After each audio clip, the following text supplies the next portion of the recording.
మోదకాలు పెద్దవి ఇవ్వండి, పెద్దవి ఇవ్వండి, పెద్దవి.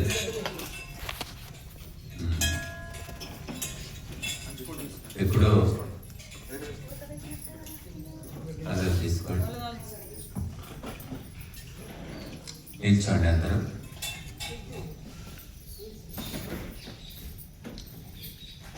ఓం స్తుతామయా వరదా వేదమాతా ప్రచోదయంతాం పావమాని ద్విజానాం ఆయు ప్రాణం ప్రజాం పశుం కీర్తిం ద్రవిణం బ్రహ్మవర్చసం మహ్యం దత్వా వ్రజత బ్రహ్మలోకం స్వాహా.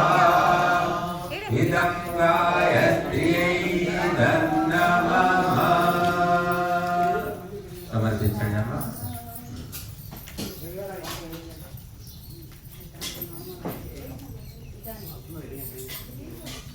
స్వాహా రండి కనీసం. మనం కూడా ఆఖరికి స్వాహ అయిపోతాం, అగ్నిలో స్వాహ. దహన సంస్కారం అంట, మనిషి చనిపోయిన తర్వాత తీసుకెళ్ళి నిప్పులు బాగా కాలిందా కాలేదా అని కూడా చూస్తాడు. అది అక్కడే ఉండి పూర్తిగా కాలిపోయిందంటే దండం పెట్టుకొని అయిపోయిందిరా నీకు నాకు చెల్లు అనుకొని వచ్చేస్తారు. కాబట్టి లాస్ట్కు కూడా అగ్నిదేవుడే దిక్కు మనకు. కాబట్టి స్వాహ స్వాహ అని మనమే అగ్నిలోనే స్వాహ అయిపోతున్నాం.